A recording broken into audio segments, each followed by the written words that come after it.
안녕하세요. 저는 사연을 즐겨 듣는 30대 여자입니다.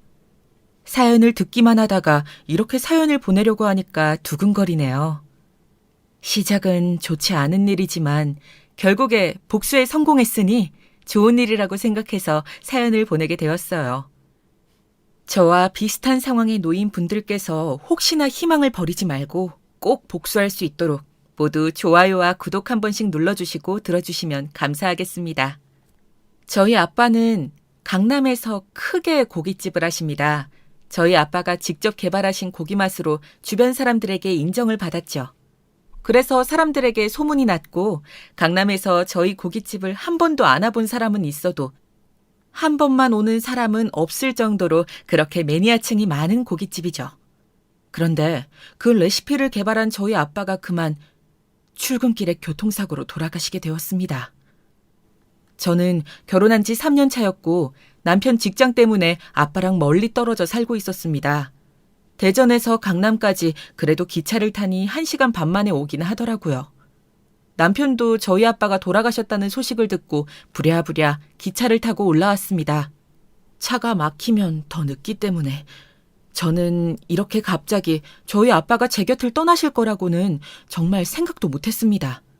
그런 일이 제 앞에 막상 닥쳐오니까 어떻게 해야 될지 정말 모르겠더라고요. 그런데 남편은 정말 침착하게 장례 절차도 알아봐주고 남편 덕분에 일사천리로 진행이 되었습니다.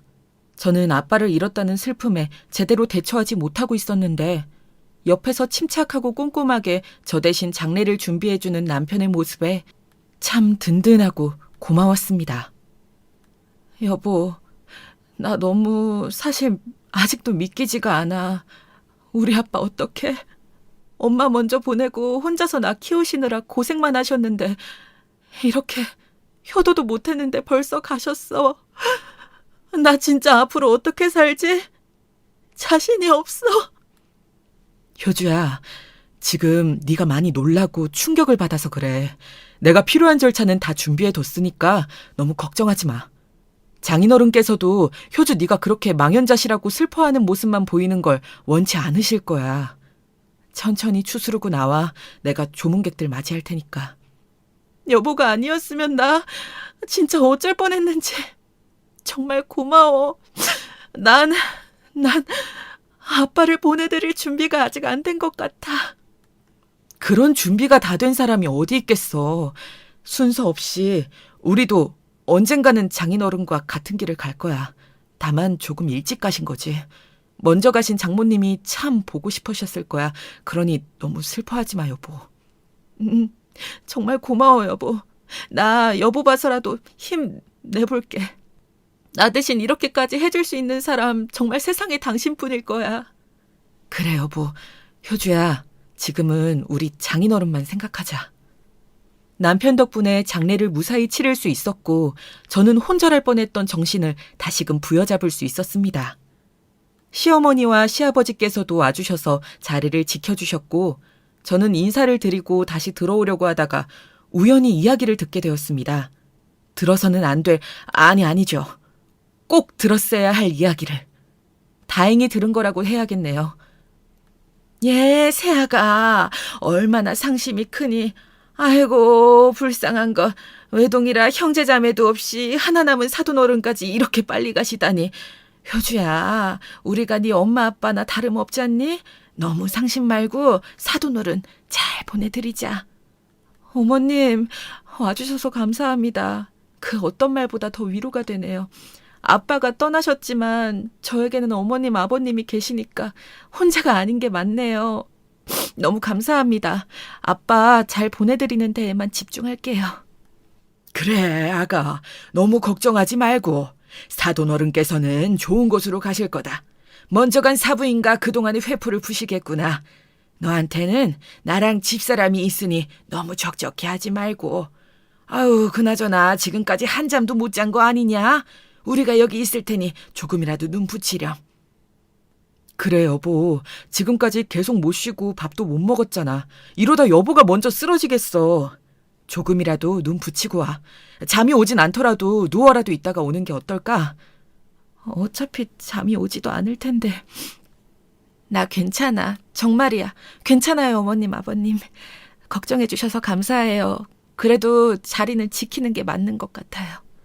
그래도 이렇게 무리해서 자리 지키다가 너 쓰러지기라도 하면 우리가 먼저 가신 사돈어른 얼굴을 어떻게 보겠니? 무리하지 말고 이럴 땐 어른 말 듣는 거야. 얼른 들어가렴. 세아가 우리가 너무 걱정돼서 그런다. 이렇게 걱정시키는 것도 불효인 거 알지? 그렇게까지 이야기하시니 제가 더 당해낼 수가 없네요. 알겠습니다, 어머님, 아버님. 감사해요. 그럼 잠시만 다녀올게요.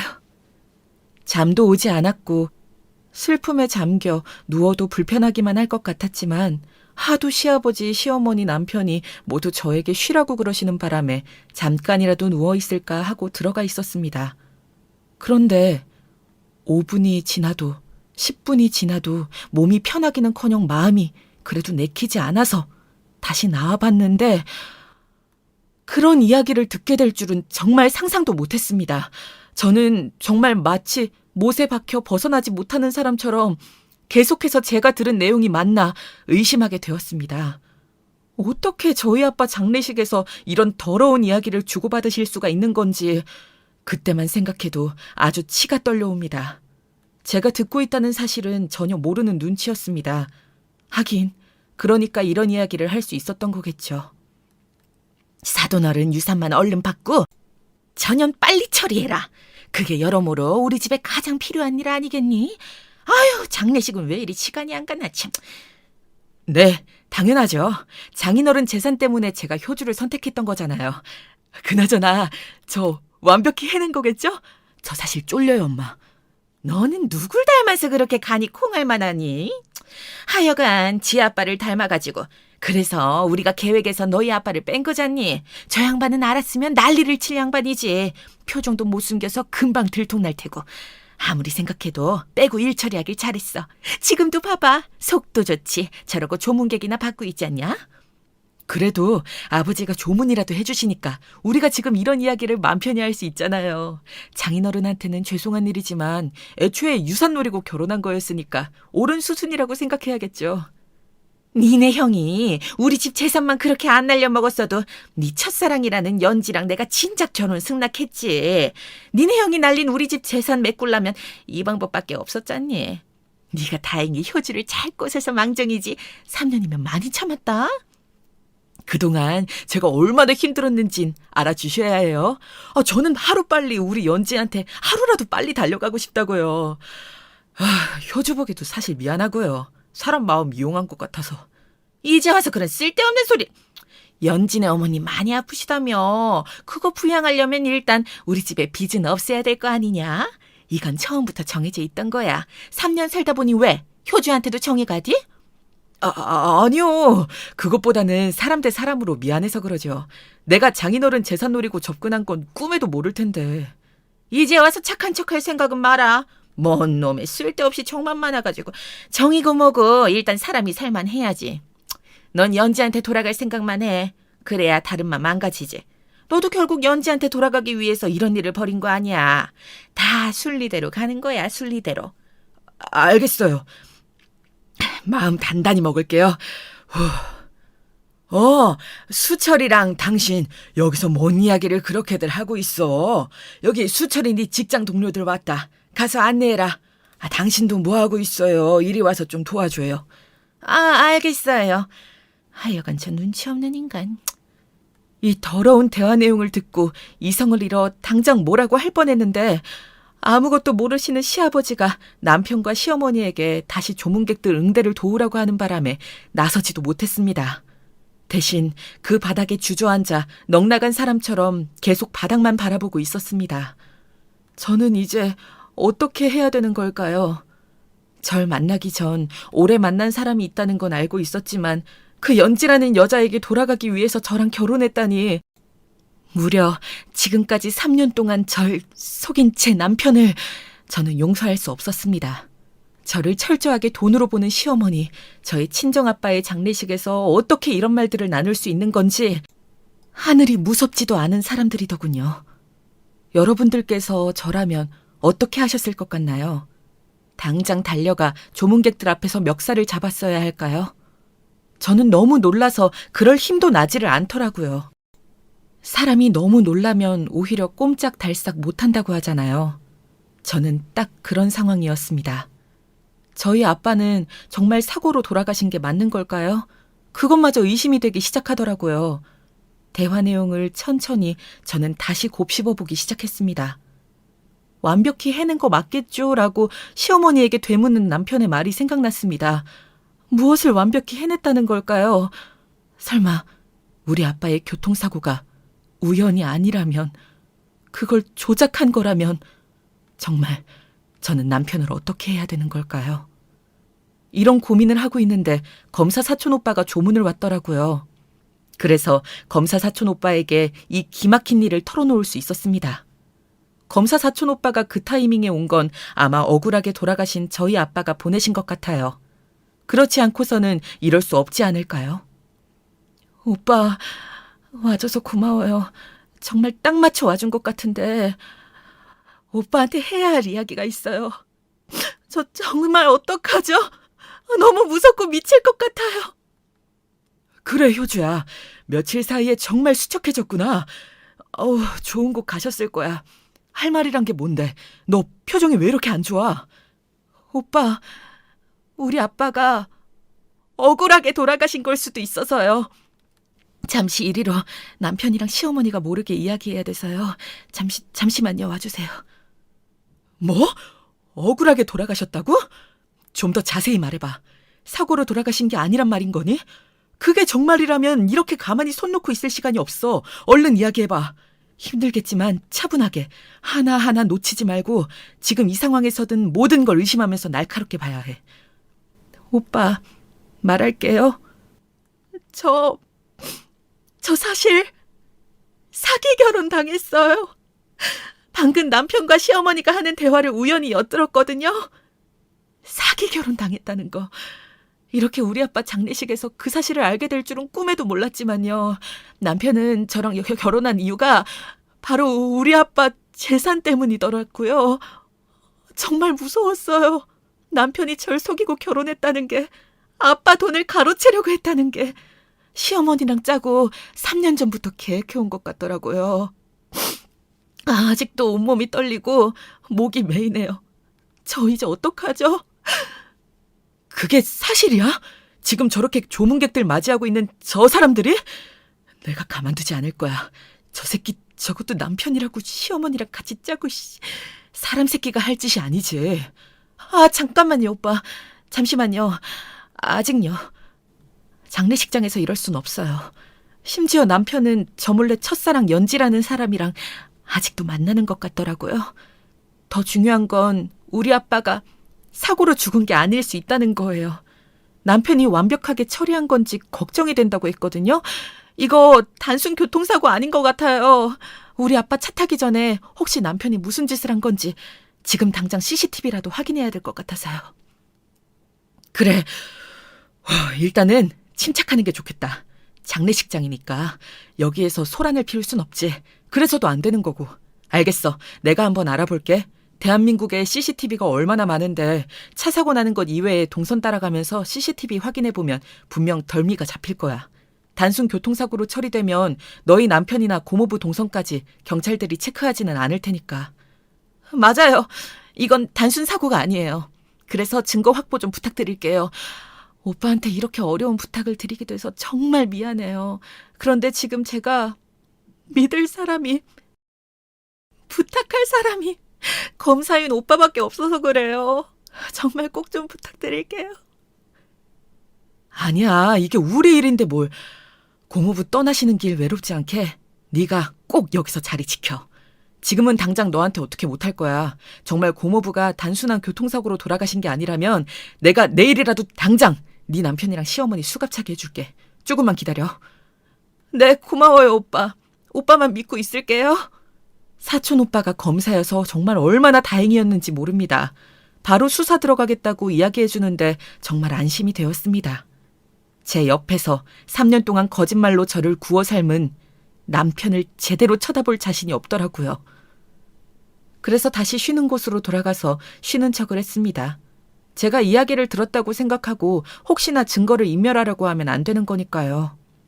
악마 같은 무섭고 추악한 시어머니와 남편을 마주한다면 쌍욕이 한 바가지 나오는 걸 막을 수 없을 테니까요. 참고 또 참으면서 그렇게 그날 밤을 버텼습니다. 시아버지는 정말 아무것도 모르는 눈치던데 이런 파렴치한 짓을 시어머니랑 남편이 저지른 걸 알면 얼마나 충격이 크실까요? 듣자 하니 아주버님이 시댁의 재산을 모두 날려먹은 것 같던데 결혼 전이나 후에 저한테는 한마디도 없어서 전혀 몰랐던 이야기였습니다. 정말 명백한 사기가 아닌가요? 게다가 연지라는 그 여자는 대체 뭘까요? 왜 결혼한 사람을... 애초에 저를 선택한 게 돈 때문이라 3년간 남편을 기다린 여자쯤 되려나요. 다른 사람 눈에서 피눈물 나게 하고 과연 둘이 행복할 수 있을까요? 절대 아니겠죠. 제가 절대 그렇게 두지 않을 거니까요. 그렇게 칼 가는 심정으로 버틴 밤이 지나고 다음 날이 밝았습니다. 장례식장에 갑자기 형사분들이 들이닥쳐서 남편과 시어머니를 찾는 겁니다. 그래서 사촌 오빠가 단서를 제대로 잡았구나 싶었죠. 아니나 다를까 형사분들이 이런 말을 하시는 겁니다. 정말 저와 다른 조문객들이 경악할 광경이 펼쳐지게 되었죠. 눈앞에서 수갑을 차는 모습은 머리털 나고 정말 처음 봅니다. 아마 다른 조문객분들도 저와 마찬가지가 아니었을까요? 그곳도 다른 곳도 아니고 장례식장에서요. 철컥철컥 수갑 차는 소리가 들리고 형사님들께서 미란다의 원칙을 이야기하시더라고요. 드라마나 영화에서만 보던 모습을 실제로 보다니요. 이수철 씨 되십니까? 장인어른이신 장호범 씨 살인 교사 혐의로 체포합니다. 당신은 변호사를 선임할 수 있고 묵비권을 행사할 수 있습니다. 그리고 이수철 씨 어머니 양춘자 씨도 살인 교사 혐의로 함께 체포합니다. 역시 변호사를 선임할 수 있고 묵비권을 행사할 수 있습니다. 자, 끌고 가시죠. 네, 참 무서운 세상이네요, 장인어른. 사돈을 죽이다니. 끌고 가겠습니다. 자, 얼른 타세요. 형사님, 저를 체포하시는 건가요? 증거 있어요? 있냐고요? 이게 무슨... 아니, 난 아니에요. 안 죽였다고요. 살인 교사라니. 말도 안 돼요. 세아가 형사님들 좀 말려봐라. 증거가 있으니 이렇게 직접 체포하러 온 거 아니겠습니까? 조용히 서로 가시죠. 두 분 다 지금 하시는 말씀은 모두 법정에서 불리하게 작용할 수 있습니다. 결국 이게 진실이었구나. 여보가 어떻게... 우리 아빠를... 어머님이 어떻게 우리 아빠를 죽이실 수가 있으세요? 교통사고로 위장한 살인이었다니요? 말도 안 돼. 이게 어떻게 진실일 수가 있는 거죠? 저는 정말 저의 두 눈을 의심할 수밖에 없었습니다. 남편과 시어머니가 형사님들한테 끌려나가는 걸 지켜보고 있던 저는 뒤따라 나온 시아버지와 눈이 마주치며 어떻게 된 일이라고 묻는 시아버지께 아무 말도 할 수가 없었습니다. 저도 궁금하니까요. 어떻게 이 모든 일이 진실일 수 있는 걸까요? 때마침 검사 사촌 오빠가 와서 상황 설명을 해주더라고요. 세아가 이게 대체 무슨 일이니? 우리 집사람이랑 수철이가 사돈 어른을? 그건 정말 말도 안 되는 이야기잖니. 어떻게 형사들이 와서 이렇게 데려갈 수가. 나만 이 상황이 이해가 안 되는 거니? 뭐 아는 거 있니? 있으면 얼른 얘기해 주렴. 아버님, 그게... 저도 어떻게 된 일인지 이게 정말 진실이라니 저도 믿기지가 않아서요. 효주야, 방금 연행되었다는 소식 듣고 달려왔다. 생각보다 형사들이 더 빨리 움직여줘서 법정에서 진술 가능하지? 어제 나한테 해줬던 말, 그리고 너희 남편은 CCTV에서 발목을 잡힌 거야. 효주 네 말대로 정말 네 남편이 범인이었어. 고모부가 출근하시기 전에 미리 너희 남편이 와서 글쎄 바퀴에 구멍도 내고 차 뚜껑까지 열어서 뭘 열심히 만지던 게 포착이 되었어. 단순 교통사고로 그대로 종결될 뻔했는데 효주 네가 고모부 억울함 풀어드린 거나 다름없어. 정말 다행이지. 예? 그게 무슨 소리입니까? 왜 우리 아들이 사돈어른 차에 대체 무슨 짓을 했다는 겁니까? 예? CCTV에 정말 찍힌 거 맞아요? 네, 안타깝지만 그게 사실로 드러나서 오늘 긴급하게 형사님들이 연행해 간 것입니다. 이건 엄청난 계획범죄예요. 아드님과 아내분께서 이런 일을 작당하는 동안 정말 모르셨던 거 맞습니까? 오빠, 아버님은 정말 아니셔. 어제 남편이랑 시어머니 대화 들으면서 알았거든. 시아버지는 아무것도 모르셔. 아무 잘못도 없으시고. 아마 나보다도 아버님 충격이 더 크실 거야. 오빠 너무 고마워. 내 의심이 맞았다는 걸 이렇게 바로 알게 되다니. 이건 다 오빠 덕분이야. 오빠 아니었으면 나 혼자 어떻게 이걸 이렇게 금방 알아내서 남편이랑 시어머니를 체포할 수 있었겠어. 어제 내가 들은 대화 녹음은 못했지만 분명 남편이랑 시어머니 폰 뒤지면 증거는 넘치고도 남을 거야. 당연히 법정 진술을 해야지. 그럼 이 모든 게 정말 사실이라는 겁니까? 만니 세아가? 정말 면목이 없구나. 아니 왜 대체 그런 잔인한 짓을. 저도 몰랐는데 아버님께서는 저한테 말씀해 주실 수 있었잖아요. 아주버님이 시댁 재산 홀랑 날려먹은 거예요. 저는 여태껏 아버님과 가족이 아니었나 봐요. 저만 모르는 시댁의 비밀이 있었잖아요. 저 어제 듣고 얼마나 놀랐는지 몰라요.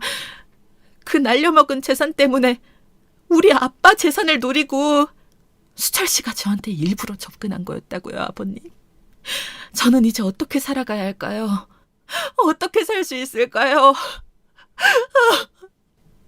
사고뭉치 그 녀석 때문에 우리 집 재산이 싹 다 날아간 건 사실이다. 세아가 미리 말 못해서 정말 미안하구나. 사실 알고 우리 수철이랑 결혼한 줄 알았는데 그게 아니었더구나.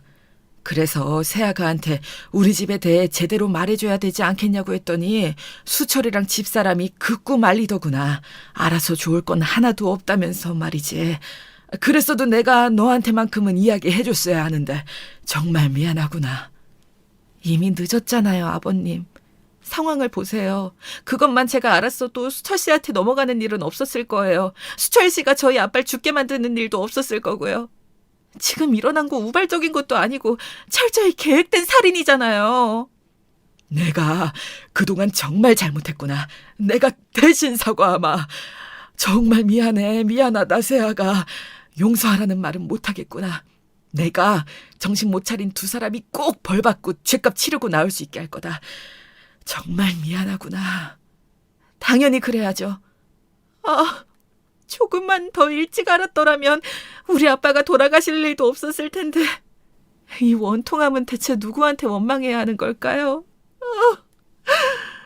힘들겠지만 일단 서로 가서 그 작자들이 뭐라고 짓거리는지 들어보자. 좀 더 압박해서 전부 자백할 수 있도록 해야겠어. 얼른 다녀오자. 그럼 여기는 누가 지켜? 효주야, 세아가 내가 면목도 없고 염치도 없지만 잠깐이라도 마지막으로 시아버지 노릇하게 해주겠니? 내가 지키고 있을 테니 얼른 다녀오렴. 아버님, 알겠어요. 감사합니다. 금방 다녀올게요. 사촌 오빠는 가는 길에 시아버니만큼은 정말 좋은 분도 맞고 범죄에 가담하지 않은 것 같다면서 착잡하겠지만 마음 단단히 먹으라고 해주더라고요. 저도 같은 생각이었기에 고맙다고 했죠. 서에서 수갑을 찬 채로 마주한 시어머니와 남편은 정말 가관이었습니다. 저를 보자마자 아주 놀란 사람처럼 눈도 제대로 못 마주치더라고요. 남편은 저에게 정말 미안하긴 했던 걸까요? 시어머니는 그렇게 보고만 있을 거냐면서 자기는 잘못하지 않았다고 계속 우기더라고요. 정말 사람이 어쩌면 그렇게 뻔뻔할 수가 있는지. 보고도 믿기지 않는 광경에 저는 더욱더 입을 열 수밖에 없었습니다. 이렇게 가만히 있으면 안 되는 거잖아요. 우리 아빠는 살아 돌아올 수 없는데 말이죠. 죗값 제대로 치를 수 있도록 저는 어떻게든 자신의 죄를 고백하게 만들고 싶어서 더 이야기를 했습니다. 그런데 정말 뻔뻔한 사람들은 여전히 자백 같은 건 하지 않더라고요. 폰을 열어보면 어차피 다 나올 증거들 앞에서도 말이죠. 정말 정신병 걸리는 줄 알았습니다.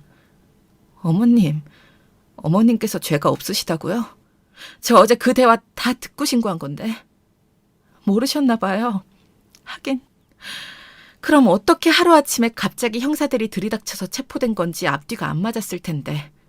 그래서 모른 척 계속 발뺌하실 거였던 거예요? 뭐? 그럼 우리를 신고한 게 다 효주 네가 그런 거라는 거냐? 어떻게 그런 말도 안 되는 거짓말을 해서 시어머니랑 지남편을 이렇게 고생하게 하니? 그만하세요. 우리 다 끝났어요, 엄마. 잘 안 해. 어머님, 아주버님이 날린 재산 왜 수철 씨가 메꿔야 한 거죠? 그것도 저희 아빠 재산으로요. 아니, 유산으로. 죽일 것까진 없었잖아요. 대체 왜 그랬어요, 왜? 유산이어야 탈이 없지. 재산이면 언제든 가져올 수도 있는 거잖니? 그리고 막말로 우리 수철이랑 그동안 세월이 있는데 어쩌면 우리한테 묻지도 않고 바로 이렇게 신고라니? 그게 지금 저한테 할 소리세요? 하긴 이렇게 뻔뻔하니까 그런 끔찍한 짓도 저지를 수 있었겠죠. 그 연지라는 여자는 수철 씨 첫사랑이라면서요? 그 여자도 한통속이겠죠? 아니야. 연지는 전혀 상관없어. 지금 이 상황에서도 첫사랑만은 지키시겠다. 참, 당신 나한테 한순간이라도 진심인 적은 있었니? 난 그것도 모르고 우리 아빠 장례식을 척척 잘 준비해줘서 고맙다고 생각하고 있었어. 바보 등신같이 말이야. 당신이 우리 아빠 유산 노리고 계획한 범죄인 줄도 모르고 알아? 지금 내 심정 알겠냐고. 찢어지는 고통 속에 몸부림치면서 겨우 정신을 차렸어. 너 같은 인간 단죄해야 되니까. 수철이 본인이 하겠다고 한 거야. 내가 무슨 수로 말리겠니? 난 잘못 없다? 이것 좀 풀어줘요, 좀. 이렇게 안 하면 연지랑 허락 안 해주신다면서요. 그래서 제가 총대를 맨 거잖아요. 지금 절 버리시는 거예요? 다 엄마가 하라는 대로 한 거잖아요. 그러면 별 탈 없을 거라면서요. 이게 다 누구 때문인데. 그러면 우리 집안 살릴 건 너밖에 없는데 어떡하라고. 바보 등신처럼 사기당해서 우리 집안 거덜낸 놈한테 뭘 바라겠니. 연지랑 살라고 했지 않니? 이번 일만 잘 마무리하고. 근데 그걸 들켜선 정말 눈물 없이 못 보겠네요. 이제 와서 서로 탓하시기는. 둘 다 똑같은 괴물이에요. 저희 아빠 죽이고도 아무 일 없던 것처럼 단순 교통사고로 위장하고 계속 행복하게 살아갈 수 있을 줄 알았어요? 정말 꿈도 크시네요. 아버님도 이 사실을 알고 정말 크게 자책하시던데 어머님과 당신은 자책은커녕 반성도 없네. 미안하다. 지금 와서 어떤 변명도 다 안 통하겠지만 너한테 100% 거짓된 마음은 아니었어. 장인어른한테 그런 짓 한 건 정말 미안해. 나도 방법이 없었어. 지금 다 내가 시켰다는 거냐? 무슨 다 수철이 이놈이 알아서 단독 범행을 한 거라고요. 난 아무 잘못이 없어요. 이것 좀 풀어줘요. 통화 기록이랑 카톡 내용 보면 다 밝혀지실 텐데 이제 좀 그만하시죠. 추악해요, 어머님. 그리고 당신 그런 말 다 소용없어. 연지인지 뭔지랑 그렇게 살고 싶었니? 선처 따위는 없어. 평생 감옥에서 썩어. 두 모자가 아주 오붓하게 말이야. 다른 사람 폰을 보다니. 이건 불법 아니니? 어머 얘 좀 봐라. 내가 뭘 그렇게 잘못했다고 그러니? 내가 감옥을 왜 가? 어? 난 말한 것밖에 없어. 행동은 다 수철이가 있다니까. 정말 미안해. 엄마가 그렇게 하라고 하셨어도 내가 하지 말았어야 했는데 나도 장인어른 재산에 눈이 멀었던 건 사실이야. 그리고 범죄를 저질렀지. 이제 다 끝난 것 같다. 날 용서하지 마. 미안해. 평생 죗값 치르면서 살아. 얘 좀 봐라.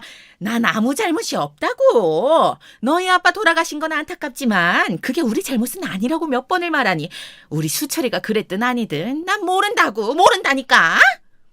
자기는 죄가 없다며 발악하는 시어머니를 뒤로하고 슬퍼 보이는 가식적인 남편의 표정을 뒤로하고 저는 다시 아빠의 장례식장으로 갔습니다.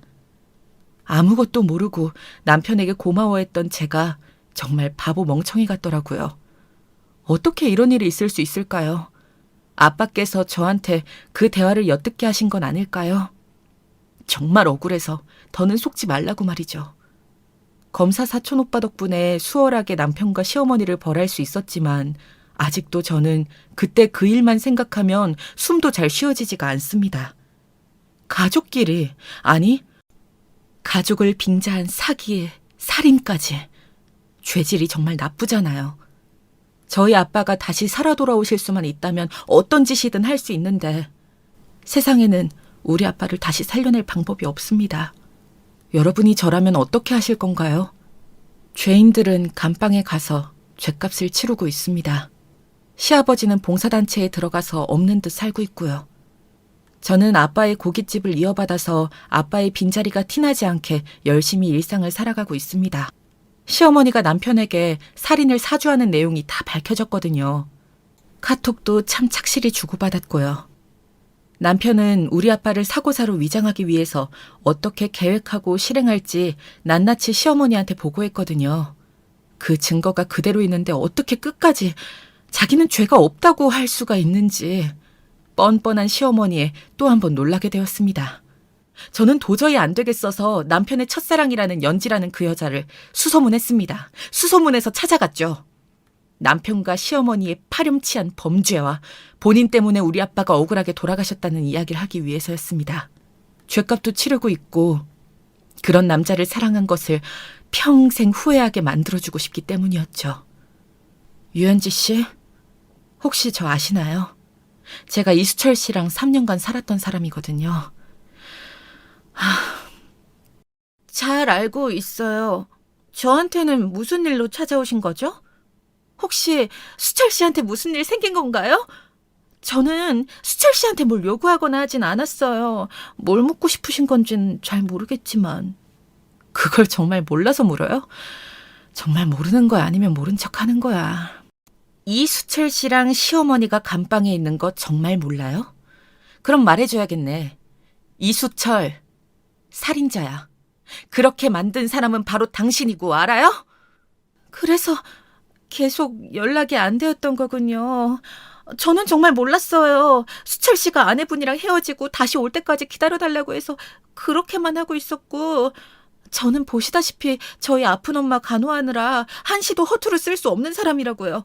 수철 씨 얘기하시러 온 거면 얼른 하고 가세요. 살인자라니. 아무리 화가 나셨어도 정말 무례하시네요. 생사람 잡는 것도 정도가 있는 거죠. 그리고 당신보다 제가 더 좋으니까 만날 수도 있는 거죠. 뭐라고요? 정말 뻔뻔하기 그지없네. 철판 제대로 깔았네요. 하긴 그러니까 불륜을 3년 동안이나 하셨겠지만 그래서 지금 자꾸 몰랐다고 하시는데 내가 그걸 믿을 것 같아요? 그리고 몰랐다고 계속 말하면 있던 죄가 없어진다고 생각하시는 건가요? 이수철이 당신 때문에 우리 아빠를 죽였는데 그것도 발뺌할 거예요? 그냥 모르면 끝이라고 말할 수 있어? 3년간 유부남이랑 그렇게 만난 건 아픈 엄마 앞에서 떳떳하시고. 여기 병원에서 이러시면 어떡해요. 나가서 이야기해요, 우리. 잘못했어요. 일단 나가요, 네? 제발, 제가 잘못했다고요. 아니요, 전혀요. 여기서 뻔뻔한 유현지 씨 민낯을 병원 사람들도 알아야죠. 그리고 이런 유현지 씨 어머님께서도 창피 좀 당하셔야 하고요. 딸이 유부남을 만나는 걸 알고도 가만히 놔둔 건 잘한 짓인가요? 네? 대답 좀 해보세요. 대답 좀 해보시라고요. 남의 병원에서 이러시는 건 정말 아니죠. 제가 잘못했다고요. 그러니까 제발 그만. 내 남편 이수철이 여기 있는 유현지 씨랑 3년 동안 바람을 피우고 바람 피운 걸로 모자라 둘이 살겠다고 우리 아빠를 죽였어요. 지금 감방에 가 있고요. 그런데 몰랐다고 발뺌을 하네요. 병원 사람들, 이리 좀 와보세요. 이런 년을 제가 그냥 가만히 두는 게 맞을까요? 드라마보다 더 드라마 같은 일이 바로 여기 지금 일어나고 있다고요. 그러자 병실에 있던 사람들이 수군거리면서 남편의 내연녀와 내연녀의 엄마를 욕하기 시작했습니다. 어떻게 그럴 수 있냐면서 말이죠. 세상이 말세라고 무서운 모녀였다면서요. 유부남이랑 불륜을 하게 두는 엄마가 어디 있냐면서 제정신이 아니라고. 그런 이야기들이 점차 소리가 높아졌고 남편의 내연녀는 병실을 뛰쳐나갔습니다. 견디기 힘들었겠죠. 그 모욕을 참기 힘들었겠죠. 그런데 그 정도 각오도 안 하고 유부남을 만나면 안 되는 거겠죠. 저는 온 병실을 돌아가며 저에게 있었던 일들을 모두 말하고 다녔습니다. 이 병원에서 더 있을 수 없게 만든 거죠. 남편의 내연녀가 사는 곳에도 찾아가 소문을 냈습니다. 제가 겪은 이 고통을 그대로는 아니더라도 어떻게든 느끼게 해줬어야 했으니까요. 이렇게라도 해야 했습니다. 안 그러면 정말 미칠 것 같았거든요. 여기 부녀회장님 되시죠? 저는 여러분들의 이웃인 유현지 씨 관련해서 드릴 말씀이 있어서 찾아왔습니다. 제 남편과 3년 동안 바람을 피운 불륜 여인 유연지 씨가 나몰라라하고 뻔뻔하게 잘 살고 있는 것 같아서 도저히 못 참겠어서 이렇게 찾아왔어요. 제발 제 사연 좀 들어봐 주세요. 멀쩡히 잘 살아계신 저희 아빠를 제 남편이 죽였거든요. 바로 유연지 그년 때문에요. 그런데 여전히 자기는 모르는 일이라고 발뺌을 하네요. 어쩌면 이렇게 뻔뻔할 수가 있죠? 그러자 남편의 내연녀와 한 동네에 사는 사람들이 수군거리기 시작했고 유연지 씨에 대한 여론은 급격하게 안 좋아졌어요. 이 동네에서도 살지 못하고 이사를 가게 되었죠. 당연히 그래야 하고요. 저는 이사를 간 곳까지 찾아내서 반드시 또 이 이야기를 전하려고 합니다. 피말려서 못 살게 굴 거예요. 그런 처절한 복수를 해서라도 남편과 내연녀 유연지 사이를 갈라놓을 생각이었죠. 이렇게 하고 나니 그래도 이전보다는 더 통쾌하고 속이 시원해지더라고요. 물론 죽은 우리 아빠가 다시 돌아올 수는 없지만 이 정도 복수는 당연히 해야 하는 거라고 생각합니다. 또 다른 더 좋은 방법의 복수가 있을까요? 좋은 아이디어가 있다면 댓글로 알려주세요. 참고하도록 하겠습니다. 그리고 남편의 수감 생활이 힘들도록 이 파렴치한 짓을 수감자들끼리도 알 수 있게 저희 검사 사촌 오빠의 힘을 조금 빌렸습니다. 같은 감방에서 소문이 다 나서 남편은 얻어 터지고 괴롭힘을 당하고 있다는 소식을 들었습니다. 정말 지옥 같은 감옥 생활을 하길, 절대 먼저 나오는 일이 없길 바라고 또 바라고 있습니다. 저는 아빠의 가게를 물려받아서 일을 하는 게 생각보다 더 잘 맞아서 이번에 가게를 더 확장할 준비를 하고 있습니다. 그동안 남편과 살면서 눈이 멀어 아빠와 아빠의 일에 많이 소홀했던 게 후회가 되더라고요. 제가 더 열심히 할수록 하늘에서 저희 아빠가 계속해서 응원해 주시고 계시겠죠? 그래서 그런 마음으로 더 열심히 노력하고 있습니다. 사촌 오빠는 너무 일만 하지 말고 정말 괜찮은 사람을 소개해 줄 테니 만나보라고 합니다. 만나게 해줄 사람도 사촌 오빠랑 같은 검사라고 하더군요. 하지만 지금은 아직 때가 아니라고 생각하고 저는 아빠의 고깃집을 더 키우는 데만 집중하고 있습니다. 저와 정말 인연이라면 제 마음이 다시 열릴 때 그때도 만날 수 있지 않을까요? 지금은 그저 아빠에게 그동안 못해드린 시간을 속죄하면서 살고 있어요. 여러분들, 제가 지금 잘하고 있는 거겠죠? 정말 괘씸한 시어머니도 감옥에서 제대로 벌받고 있을 거라고 저는 강하게 믿고 있습니다. 그래야 맞는 거잖아요. 그래야 이 세상이 공정한 것이겠죠. 여러분, 저의 이야기를 들으시면서 어떤 생각들이 스쳐가셨나요? 저는 아직도 저희 아빠 장례식장에서 들었던 남편과 시어머니의 이야기만 생각하면 밥도 넘어가지 않습니다. 제가 그때 그 대화를 들었기에 지금의 상황이 펼쳐졌다고 생각합니다. 그때 제가 그 대화를 듣지 않았으면 저희 아빠는 정말 억울하게 단순 교통사고로 그렇게 마무리가 되었겠죠. 제가 유심히 그 대화를 듣고 의심하지 않았다면, 검사 사촌 오빠가 도와주지 않았다면 이렇게까지 사건이 깔끔하게 마무리되긴 어려웠을 거라고 생각합니다. 그래서 여러분께도 이렇게 말씀드리고 싶네요. 의심할 건 하라고요. 그렇게 조언해드리고 싶습니다. 의심은 여러분들께서 성장하고 발전하는 지름길이 될 수 있습니다. 우리는 모두 완벽하지 않습니다. 때로는 우리가 믿는 것이 틀렸을 수도 있습니다. 그러나 우리가 그것을 인정하고 문제를 인식하고 해결책을 찾으려는 노력을 기울인다면 우리는 더 나은 결정을 내릴 수 있을 것입니다. 의심은 또한 여러분들께서 더 많은 정보를 얻을 수 있도록 도와줍니다. 여러분들이 의심하고 더 많은 정보를 수집하면 여러분들은 더 나은 결정을 내릴 수 있기 때문입니다. 이를 위해서는 질문을 하고 조사를 하고 자료를 모으는 것이 필요합니다. 저야 검사 사촌 오빠가 공권력을 이용해 바로 사건을 위한 조사와 자료를 수집해 주었지만 그게 안 되는 상황이라면 신고부터 하고 증거도 모으고 정보도 모아야 할 테니까요. 더 나아가 의심은 우리가 우리 삶을 주체적으로 살 수 있도록 도와준다고 생각합니다. 내 삶에서는 더욱 강력한 리더가 될 수 있도록 도와준달까요? 우리는 모두 처음부터 모든 것을 알지는 않습니다. 때로는 혼자서 문제를 해결해야 할 때도 있습니다.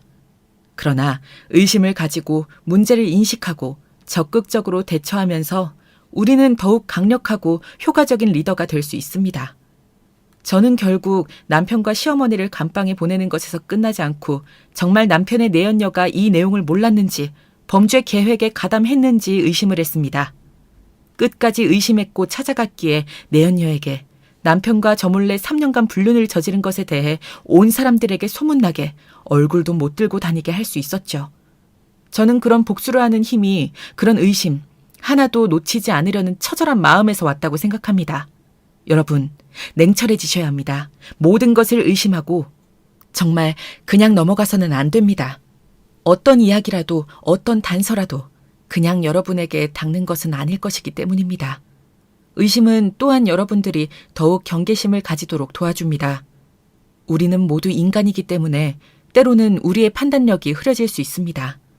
의심을 가지고 경계심을 가지면서 우리는 더욱 현명한 결정을 내릴 수 있습니다. 마지막으로 의심은 여러분들과 제가 더욱 성장하고 발전하는 데 도움이 된다는 것입니다. 우리는 모두 완벽하지 않습니다. 때로는 우리가 가진 생각이나 믿음이 틀릴 수도 있습니다. 그러나 의심을 가지고 더 많은 정보를 수집하고 문제를 인식하면서 우리는 더 나은 결정을 내릴 수 있을 겁니다. 결국 의심은 저와 여러분들이 더 나은 결정을 내리고 더욱 성장하고 발전하는 데 도움을 줄 수 있는 능력입니다. 우리는 모두 완벽하지 않기 때문에 의심을 가지면서 더 나은 결정을 내리도록 노력하십시오. 저의 사연이 여러분들에게 이런 복수도 가능하다는 것도 알려드리면서 또 정의가 있다는 것을, 정의가 노력하면 승리할 수도 있다는 것을, 작은 것도 그냥 지나치지 않고 의심하면 길이 열린다는 것을 꼭 말씀드리고 싶습니다. 길고 긴 사연 들어주셔서 너무 감사드립니다. 제게 더 좋은 복수 방법이 있거나 한다면 댓글로 남겨주세요. 저의 행보를 응원한다는 댓글도 달아주시면 정말 큰 힘이 될 것 같아요. 여러분들께서 저라면 어떻게 하셨을지도 한번 들어보고 싶고요. 이렇게 사연을 통해 여러분들과 잠시라도 연결될 수 있어서 행복했습니다. 감사합니다. 모두 좋은 한 주 보내시고요. 사연 들어주셔서 감사합니다. 안녕하세요. 저는 40대 초반을 갓 넘긴 여성입니다. 흔히 결혼은 지옥이라는 말이 있던가요? 결혼 전엔 그 말을 결코 믿지 않았었는데 이제는 무엇을 의미하는지 알게 되었네요. 천국과 지옥으로 갔던 제 파란만장한 결혼 생활 이야기. 허심탄회하게 들려드릴까 합니다. 부디 끝까지 들어주셨으면 좋겠어요. 저는 현재 지방에서 작은 카페를 운영하고 있어요. 카페를 운영한 진 10년 정도 되었는데 남편을 만난 것은 바로 카페를 시작했을 당시였습니다. 초보 사장으로서 이리 뛰고 저리 뛰며 바쁘게 하루하루를 보내고 있던 시기였죠. 내 힘으로 자금을 모아 30대 초반엔 꼭 나만의 카페를 열겠다는 빛나는 포부를 가지고 열었지만 실제 운영하는 건 생각만큼 쉽지 않아 매일매일 고생길이었어요. 그런데 그때 당시 남편이 저희 카페가 있는 건물에 작은 회사에 다니고 있었어요. 보통 그 회사에 다니시는 분들은 1층에 있는 저희 카페를 자주 애용하곤 했기에 처음엔 남편도 그중 한 사람일 거라고 생각했죠. 왜냐하면 유난히 저희 카페를 자주 찾았거든요. 그런데 어느 날 갑자기 대시를 하더라고요. 카페 냅킨에 자기 전화번호를 쓴 후 그것을 조심스레 제 쪽으로 밀더니 남자친구 없으시다면 연락주세요 하고 말한 후 쏜살같이 도망갔습니다. 다 큰 성인 남자가 귓불까지 빨개져 더듬더듬 말하는 모습이 얼마나 웃기고 한편으론 얼마나 귀여웠는지 모릅니다. 저는 그 모습에 반해 남편에게 바로 연락을 취하게 되었고 그렇게 알콩달콩한 연애를 시작하게 되었어요. 카페가 완전히 자리 잡는 1년 동안 남편은 다방면에서 저를 도와주었어요. 바쁜데 어떻게 왔어요? 혼자 마감하느라 외롭잖아요. 같이 하면 좋죠. 남편의 회사가 당시 바로 위층이었기 때문에 퇴근 후에도 카페에서 저를 기다리다 마감할 때 같이 마감 정리를 한다든지 하는 식으로 도와주었는데 그땐 그게 그렇게 고마웠어요. 저 사람도 회사 업무에 치여 고단하고 힘들 텐데 그럼에도 늘 제 일이라면 두 손 걷고 나서는 모습이 너무 듬직해 보였거든요. 그렇게 사람의 한 단면만을 보고 저는 2년 정도 연애 후 남편과 바로 결혼 이야기를 나누게 되었어요. 그리고 그때 드디어 남편의 시부모님도 남편도 저희 부모님을 뵙게 되었죠. 이때 남편의 부모님, 특히 시어머니는 제가 생각했던 분위기와는 완전히 달랐는데요. 저희 집 재산 수준이나 이런 것들에 무척 관심이 많으시더라고요.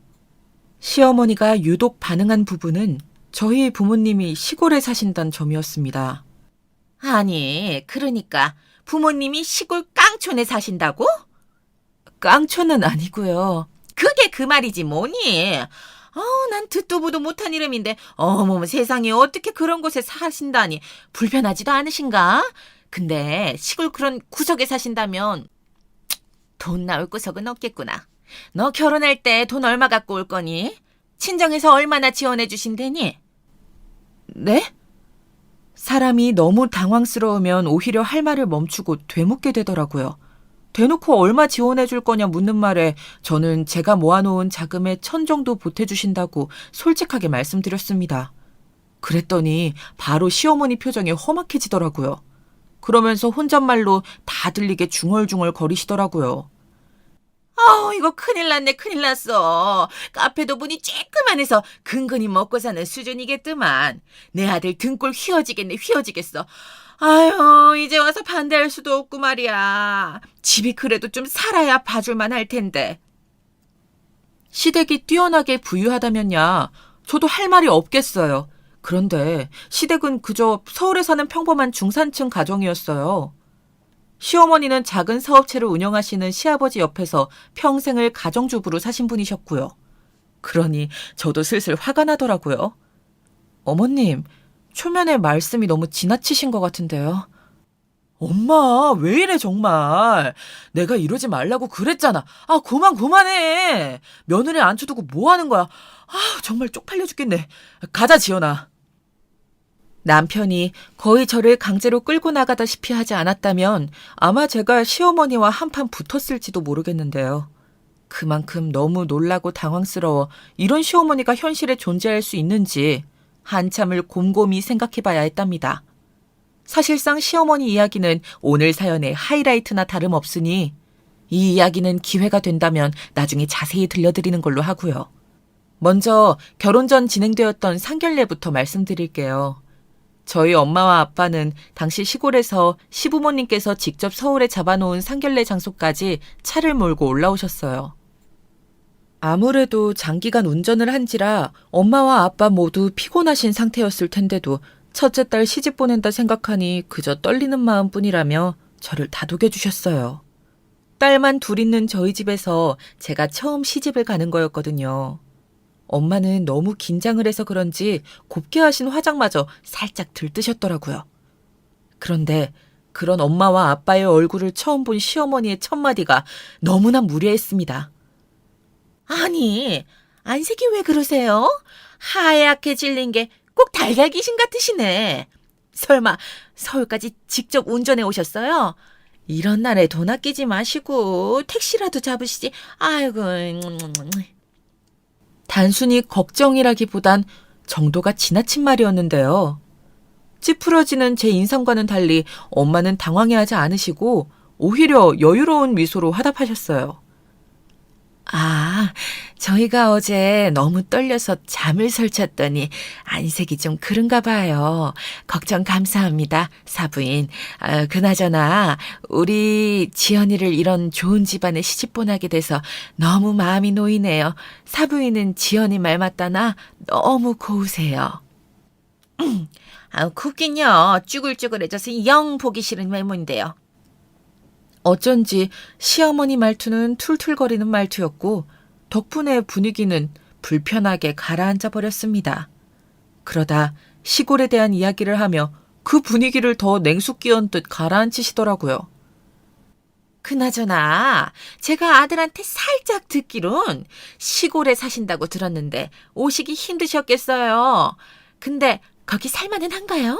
여기처럼 인터넷도 안 터질 거고 여러 가지 불편하실 텐데 그런 촌구석에 있으면 심심하지 않아요? 아기는 없고 궁금해서 여쭤보는 거예요. 에?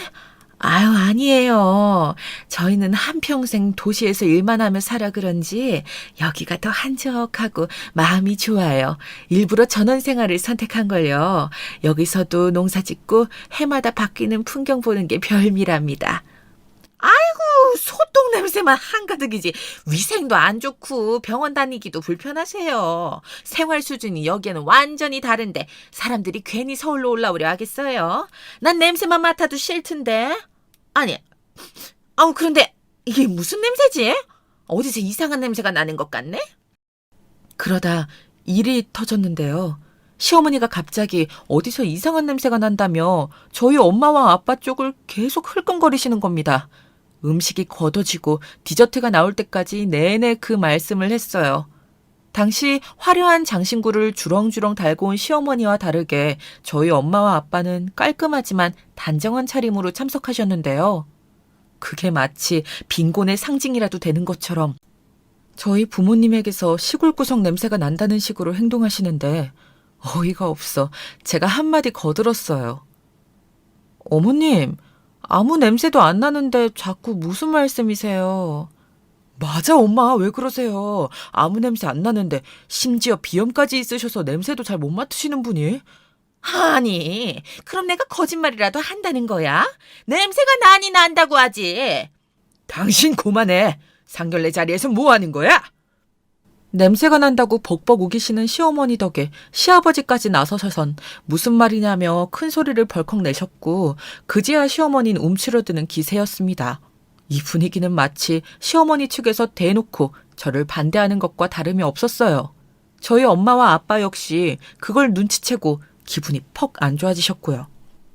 사돈어른, 오늘은 자리가 자리이니만큼 아이들 얘기를 하죠. 그때 아빠가 중간에서 대화 흐름을 끊어내셨는데요. 평소 온화하신 성격이시기 때문에 이 정도면 아빠 역시 상당히 화가 나셨다는 걸 알 수 있었습니다. 저는 아빠의 손을 꼭 잡으며 조금만 참아달란 신호를 보내어야만 했어요. 상견례가 끝나고 나선 내내 부모님을 대놓고 무시한 시어머니의 행동에 남편은 저희 엄마 아빠 앞에서 무릎까지 꿇으며 싹싹 빌었어요. 왜냐하면 친정엄마와 아빠 모두 이 결혼을 다시 생각해보는 게 어떻겠냐며 저를 설득하셨기 때문이에요. 죄송합니다, 장모님, 장인어른. 저희 어머니가 오늘 실수가 많으셨던 것 같습니다.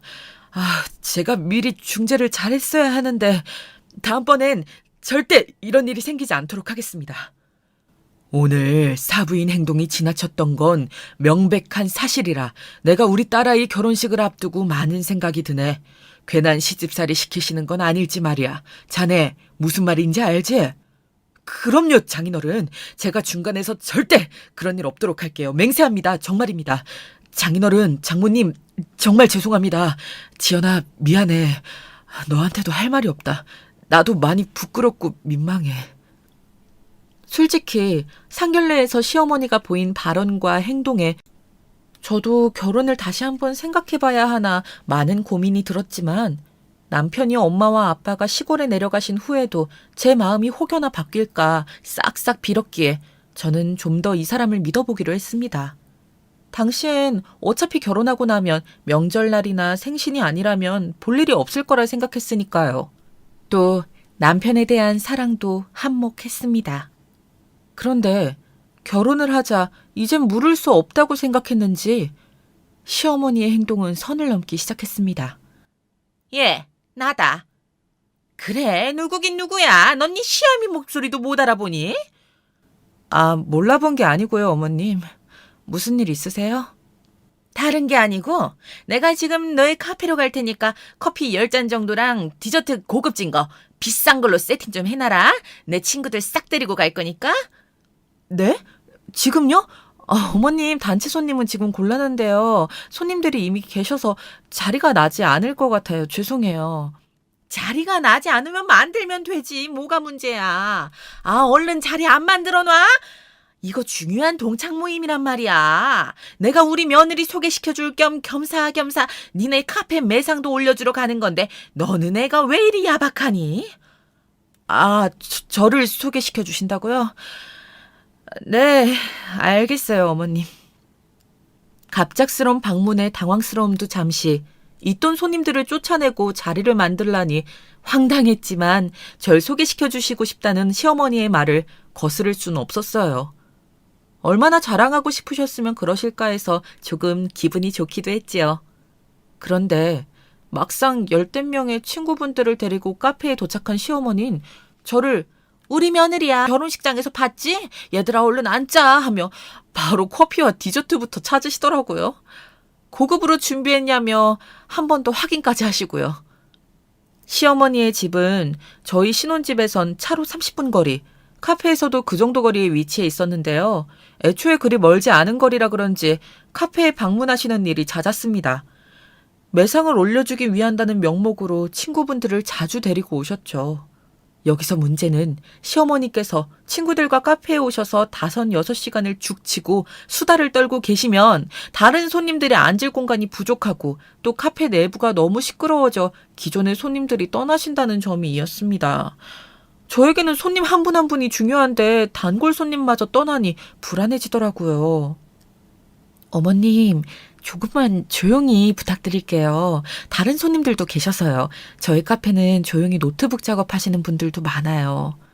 어느 날은 제가 조용히 다가가 정중하게 귓속말로 부탁드렸는데 말한 제가 민망스럽게 퉁명스레 받아치시더라고요. 내가 언제 시끄럽게 떠들었어. 아유, 알았어. 아유, 까다롭긴. 조용히 할게. 매상 올려주러 왔더니 며느리 눈치만 더럽게 보게 되네. 그리고 카페에서 무슨 공부를 한다? 그래, 우리 살살 얘기했어. 며느리가 시어머니한테 그러면 안 되지. 이런 반응들이 대부분이었기에 더더욱 제 기분도 상하였습니다. 그런데 더 놀라운 일은 그 다음 이어졌어요. 사실상 이 부분이 가장 화나고 염치가 없다고 느껴지는 부분인데요. 시어머니께서 한창 수다를 떨고 나시면 그냥 자리를 뜨시는 겁니다. 계산은 안 하신 채로요. 어머님, 계산은... 예, 일단 달아놔라. 예? 내가 나중에 붙일 테니까 달아놓으라고. 귀 어둡니? 오늘은 내가 지갑에 깜빡했어. 명자야, 얼른 가자. 나 오늘 노래방에서 한 10대곡은 불러 제껴야겠어. 5, 6시간에 걸쳐 카페 영업을 방해하고 그것도 모자라 외상을 하시는데 이런 일이 여러 번 이어지자 정말 못 참겠더라고요. 무엇보다 제게 카페는 생업인데 일을 방해하는 일이잖아요. 남편에게 대신 전해달라며 토로했어요.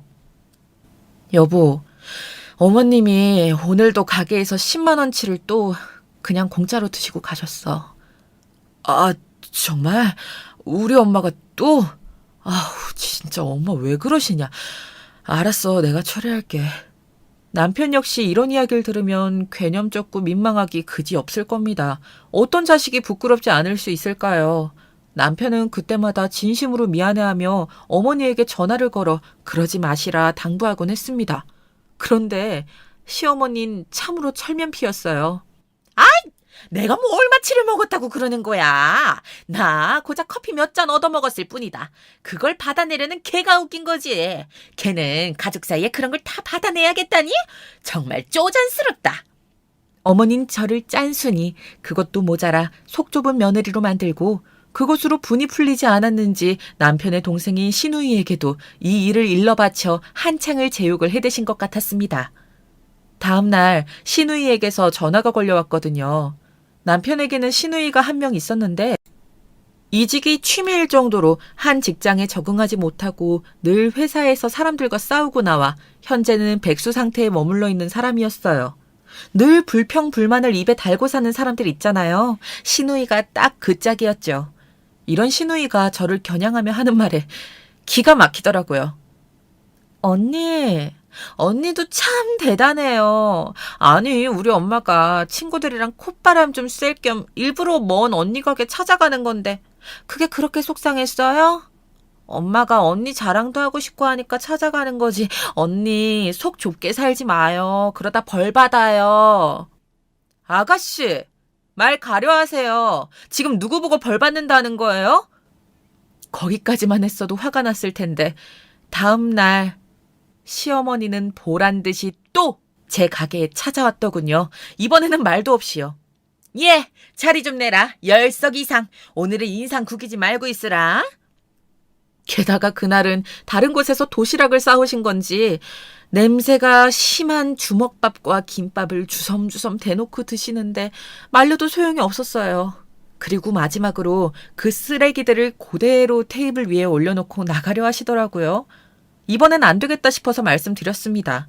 더 이상 외상은 불가하니 일단 지금껏 드신 음식과 커피값의 일부만이라도 정산해달라고 말입니다. 그런데 마침 뒤에 있던 어머님 친구분이 무슨 일이냐며 다가오신 거예요. 시어머니는 그게 너무 창피하셨는지 입술을 꾹 깨물고 부르르 떨더니 제 얼굴을 향해 카드를 집어 던지셨어요. 너 아주 대단하다 대단해. 이 속 좁은 것 같으니라고. 다른 며느리들은 용돈이나 명품 선물을 주지 못해 안달인데 너는 이런 거에 부득부득 돈까지 받아내려 하니? 웃긴 건 시어머니가 나가시고 카드를 긁으니 잔액 부족으로 떴다는 겁니다. 어처구니가 없어 혼자 마구 웃음이 나올 지경이더라고요. 그리고 그날 카페에서 퇴근해 집으로 들어갔는데 어쩐지 분위기가 어두웠어요. 남편의 얼굴이 먼저 보였는데 약간 불안한 얼굴로 다리를 덜덜 떨고 있었고 그 옆에는 팔짱을 끼고 TV를 노려보고 계시는 시어머니가 앉아 있었습니다. 역시나 예상대로 시어머니는 한판 붙을 기세로 저를 부르셨습니다. 어머님 오셨어요? 너 여기 좀 앉아봐라. 내가 너 시골 촌구석 출신이라 무시하지 않고 사람 대접해줬더니 나를 그런 식으로 무시하니? 내가 오늘 친구들 앞에서 얼마나 망신스러웠는지 아니? 내 친구들이 나를 얼마나 불쌍하게 보든지 며느리한테 그런 대접받고 사냐 그러더라. 정말 쪽팔려서 망신 이런 개망신도 없었다고. 아, 그러셨어요? 저는 일부러 더 무표정으로 담담하게 대꾸했습니다. 제가 시어머니의 말에 겁에 질려 하거나 크게 반응하면 할수록 오히려 지는 거라고 생각했거든요. 저는 의연하고 담담하게 제 의견을 말했습니다. 어머님께서 외상을 달아놓은 금액이 300만 원에 달하고 그걸 단 한 푼도 갚지 않았다는 건 잘못되었다고 말이죠. 그러자 시어머니는 돈 한 푼 없는 저희 집 이야기를 늘어놓으셨어요. 내가 말이다. 니네 엄마 아빠가 가진 것 하나 없이 너 낳고 길렀다 해도 상견례장에서 싫은 말 한 거 하나 없다. 솔직히 말해. 너 뭐가 잘났니? 그저 그런 전문대 나와 고작 커피나 팔고 있는 주제에 내 아들은 그래도 괜찮은 회사 다니고 꼬박꼬박 월급 타오는 성실한 직장인이야. 너 카페 하는 것도 마음에 안 들었어. 그거 언제 망할지도 모르는 사업 괜히 망했다 피보면 어쩌려고. 근데도 내 아들이 하도 좋다고 하니까 허락해 준 거다. 근데 이게 은혜도 모르고. 제가 카페를 하면서 제일 많은 이득을 본 건 분명 시어머니인데 어머님의 뇌에는 그런 생각 같은 것들이 전혀 없어 보였어요. 오로지 자기 아들이 너무 아깝고 불쌍하다라는 내용뿐이었죠. 그런데 여기서 제 예상을 벗어난 것이 있었으니 남편의 행동이었어요. 남편은 이런 상황이 펼쳐지고 있음에도 불구하고 아무 말 못하고 다리만 덜덜 떨고 있더라고요. 얼마나 한심하게 보이던지 시어머니의 막말보다 그 꼴이 더 실망스럽더라고요. 어머님, 저도 한마디 드릴게요. 다른 건 몰라도 저희 집 이야기는 꺼내지 말아주세요. 저희 어머니 아버지 가진 거 하나 없으신 분 아니고 저한테 정말 좋으신 것들만 물려주신 분이에요. 그리고 저희 카페 매상 괜찮았으니 앞으로 오지 않으셔도 될 것 같아요. 아까 카드 잔액 부족으로 떴으니 그것도 계산해 주시고요. 부탁드립니다, 어머님. 뭐야? 시어머니는 약간 당황하셨는지 말씀을 흐리셨습니다. 그러다 이내 자기도 지지 않겠다는 듯 한마디를 꺼내셨는데 놀랍게도 시어머니가 꺼낸 카드는 상상치 못한 가게 개업이었어요. 네가 아주 네 굴을 파는구나. 내가 여기 대로변이 있지? 거기에 아주 큰 소고기 식당을 열기로 했다. 아마 사람이 빠글빠글할 거다. 안 봐도 뻔하지. 나 사는 곳이 돈 꽤나 있는 사람들이 많이 사는 동네잖니? 그런 사람들은 돼지 안 먹고 소 먹거든. 비싸도 소가 최고지. 근데 이 식당 사업이 잘 되면 누구한테 가겠니? 내 아들한테 갈 거야. 그러니까 니네 부모한테 배운 것처럼 촌스럽게 굴지 말고 줄을 잘 서란 말이야. 아무리 지 부모한테 배운 게 없어도 그렇지 어디서 따박따박 말대꾸라고 앉아있어? 참으로 유치했습니다. 외상값 계산해달랬더니 가게 개업할 거라며 그 가게 받으려면 자기한테 잘하라니 거기다 마지막에 덧붙인 저희 부모님에 대한 모욕은 너무나 치욕스러웠어요. 어머님, 아무리 그래도 부모님 운운하는 건 좀 아니지 않나요? 저희 부모님 관련된 발언부터 취소해주세요. 취소 안 해주시면 저 더 이상 어머님 얼굴 못 볼 것 같아요. 이게 미쳤나? 내가 뭘 잘못했다고 취소를 해? 취소해주세요. 저기 여보도 그만, 너무 감정적인 것 같아. 그리고 엄마, 그건 엄마가 심했어. 왜 갑자기 장모님 장인어른 얘기를 꺼내. 엄마, 아무튼 개업 준비하느라 바쁠 테니까 얼른 가보셔. 가자. 저와 시어머니의 갈등이 팽팽해지자 남편은 이 중간에서 눈치를 보며 시어머니의 손을 덥석 잡아 밖으로 내끌었습니다. 하지만 저는 나가는 시어머니에게 입금부터 해달라는 말로 팽팽히 맞섰어요.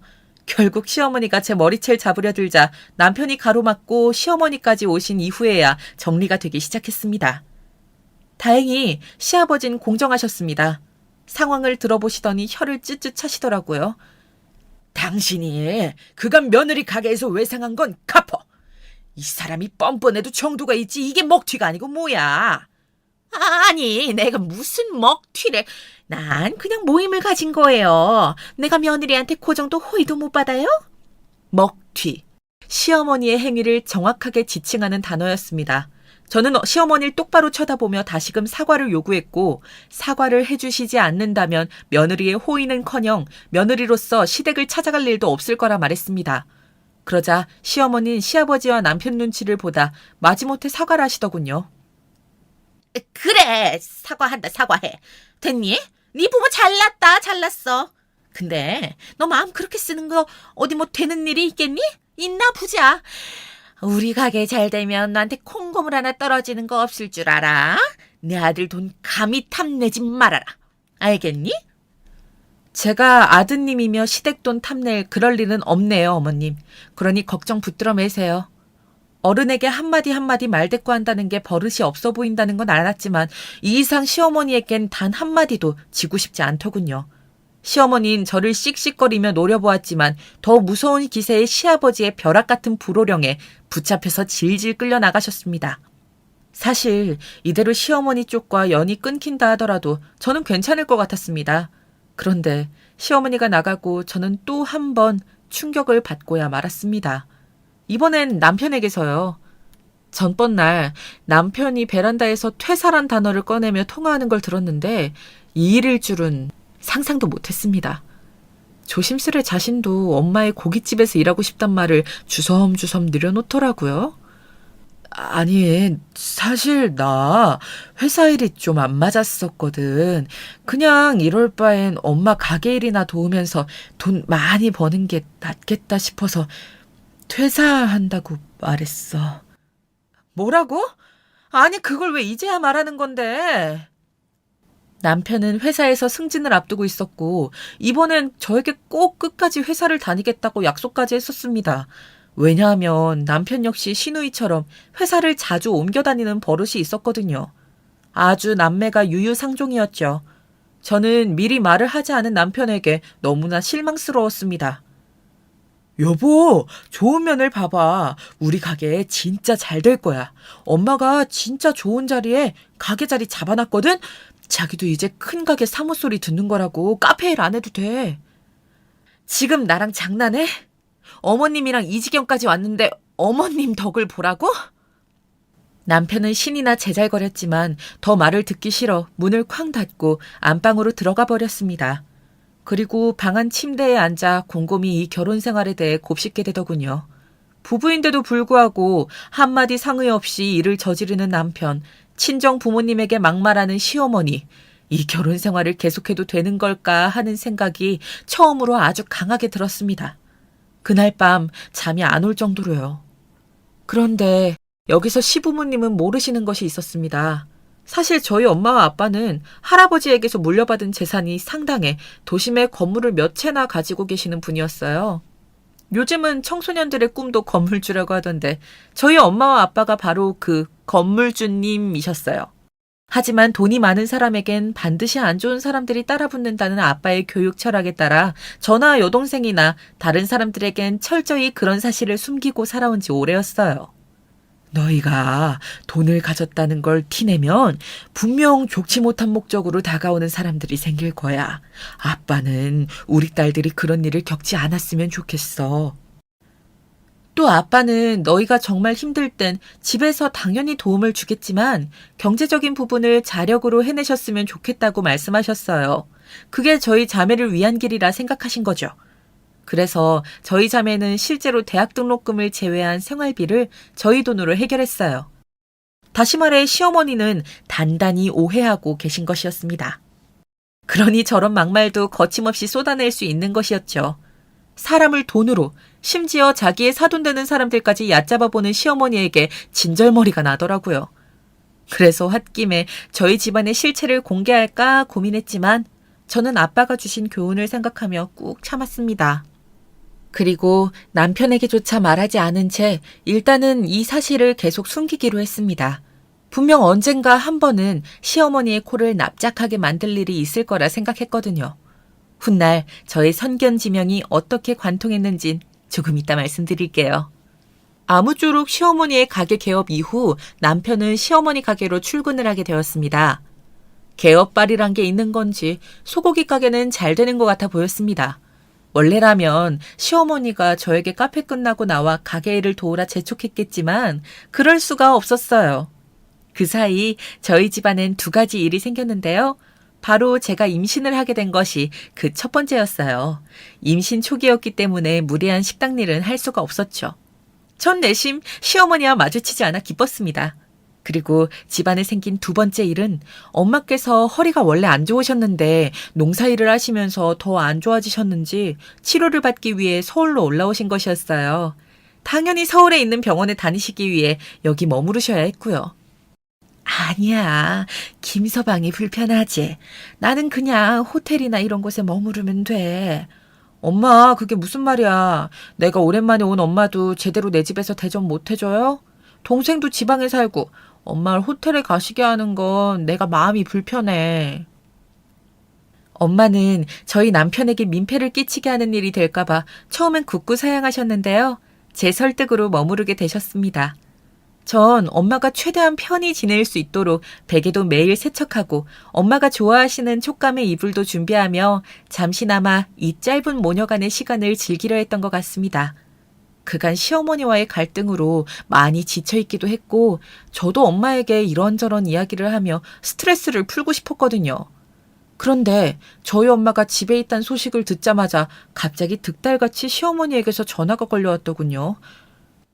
예, 사부인이 니네 집에 계신다고? 네, 그런데요, 어머님. 이때부터 이미 불길한 예감이 들기 시작했어요. 너네 엄마라는 호칭이 사부인으로 바뀌고 시어머니의 말투가 무척이나 나긋했거든요. 역시나 시어머니는 당황스러운 말씀을 하시더군요. 마치 저와의 냉전은 모두 싹 잊은 것처럼 아주 뻔뻔하게 말입니다. 잘됐다. 그럼 저기 내가 아주 급한 일이 있어서 말이야. 사부인을 잠깐 빌려도 될까? 그게 무슨 말씀이세요? 무슨 말이긴. 우리 가게에 카운터 보시는 아줌마가 갑자기 자기 친언니가 죽었다면서 가게를 관뒀지 뭐니. 그래서 지금 사람이 비는데 아우 너무 급해서 당장이라도 사람이 필요하단 말이야. 사부인도 거기 집에만 계시면 척척하실 거고 내가 돈은 섭섭치 않게 챙겨주마. 어? 사부인도 솔깃하지 않을까 싶은데. 듣자마자 황당하더라고요. 한마디로 시어머니는 다름 아닌 치료를 위해 오신 엄마에게 잠깐 가게 일을 부탁하기 위해 마음에도 없는 부드러운 말투로 전화를 거신 것이었습니다. 그러면서 저에게 부탁하고 싶지만 저는 임신 초기이고 조심해야 할 시기이니 어쩔 수 없지 않겠냐며 은근히 배려하는 척까지 하시는데 그 꼴이 더 보기 싫었습니다. 이런 제안일수록 단칼에 더 거절해야겠다는 생각이 들어 엄마 허리가 안 좋아서 당분간 쉬시는 게 좋을 것 같아요. 아무래도 가게 일까지 보시는 건 무리예요. 힘드시겠지만 사람을 구해보세요 어머님 하고 전화를 끊었습니다. 그런데 전화가 끊어진 걸 모른 건지 시어머니와 시누이가 나누는 대화가 수학이 넘어 들려오더라고요. 아니, 지금 이 언니 뭐라는 거야? 엄마한테 하는 말투가 왜 이렇게 삐딱해? 시어머니한테 이래도 되는 거야? 진짜 기막혀. 아유, 그러니까 말이다. 기껏 시골 구석에 처박혀 있는 사람 생각해서 이런 일자리 제안해줬으면 고마운 줄 알아야지. 하여튼 못 배운 사람들이 원래 저런다. 세상에, 어떻게 이런 험담을 늘어놓을 수가 있을까요? 순간 너무 울컥하더라고요. 저는 전화기를 들어 욱하는 마음에 버럭 소리를 내지르려 했습니다. 그런데 그때 엄마가 다가와 무슨 일이냐 물으셨고 저는 겨우 마음을 가라앉히며 시어머니가 이런 제안을 하셨다고 말했습니다. 그런데 엄마는 잠시 생각하는 듯한 눈치이시더니 자신이 그 식당 일을 대신 보겠다고 하시더라고요. 엄마, 치료도 안 끝났는데 그게 무슨 말이야. 싫어. 절대 안 돼. 안 끝나긴 다 끝났어. 애초에 너 얼굴 볼 겸 핑계 삼아 겸사겸사 올라온 거야. 임신했으니 마음도 싱숭생숭할 거고 네가 엄마 보고 싶을까 봐. 그러니 걱정하지 마. 엄마는 자신이 그 식당 일을 도우시겠다고 계속 고집하시더라고요. 제가 마지못해 시어머니와 이러저러한 일이 있었고 그래서 더더욱 시어머니 가게 일은 돕고 싶지 않다고 말했지만 엄마는 은은한 미소까지 지으시며 자기에게 맡겨달라고 하시더라고요. 아마도 딸 자식 시집살이 당하는 걸 알았으니 시어머니와 친해져서 풀어보시려고 그러시는 것 같았습니다. 그렇게 엄마는 시어머니의 가게로 나가게 되셨습니다. 저는 엄마가 행여나 시어머니에게 안 좋은 일이라도 당할까 조마조마한 마음뿐이었어요. 그래서 남편에게 미리 당부까지 해놓았습니다. 여보, 우리 엄마 옆에서 잘 챙겨줘야 해, 알았지? 당신만 믿는다. 걱정하지 마. 내가 잘 챙겨드릴게. 아무렴 내가 사위인데. 그리고 우리 엄마도 이제 정신 차리셨어. 장모님이 일 도와주시는 거 고맙다고 갈비까지 따로 챙겨주신대. 남편의 말은 미심쩍었지만 일단은 믿어보려고 했습니다. 설마 사부인 되는 사람이 가게까지 나와 도와주는 건데 그 앞에서 못할 말을 하겠나 싶었지요. 엄마는 일주일 정도만 가게 일을 도와주시기로 하셨습니다. 그 안에 시어머니께선 구인구직 사이트로 다른 분을 구하시기로 하셨고요. 그런데 이상하게 그 기간이 점점 늘어나더라고요. 처음엔 분명 일주일만 부탁드린다고 했던 게 2주일이 되고 3주가 되어갔습니다. 거기다 엄마 얼굴이 어쩐지 조금 피곤해 보여 더 걱정스러웠습니다. 엄마, 괜찮아? 카운터 보는 거 힘들진 않아? 하나도 안 힘들어. 괜찮아. 사부인이 아주 잘해주셔. 앉아서 일도 하실 수 있게 해주고 성품이 사나워 보이셨는데 그렇진 않으시더라. 우리 딸 걱정하지 말고 뱃속의 아이만 생각해. 엄마는 오히려 이 나이에 오랜만에 이런 일도 하니 신기하고 재밌다고 하셨어요. 저는 직접 제 두 눈으로 확인하기 위해 임신 초기임에도 불구하고 시어머니의 식당에 나가 도와드리는 척하며 엄마 쪽을 보기도 했습니다. 그런데 시어머니 손님 맞느라 정신이 없으신지 엄마와는 거의 말을 섞지 않으셨고 엄마 역시 별 힘든 기색 없이 가게 일을 도우시더라고요. 그걸 보고선 저도 모르게 조금 방심을 했던 것 같습니다. 그러던 어느 날 제가 참지 못할 일이 터지고 말았지요. 그날은 제가 간식거리를 사들고 시어머니의 식당에 방문한 날이었어요. 시어머니와는 워낙에 좋지 못한 감정이 많이 쌓여있지만 일하시는 엄마가 힘드실까봐 좋아하시는 달달한 주전부리들을 사들고 방문한 것이었죠. 그런데 식당 안쪽에서 소란스러운 소리가 들리더라고요.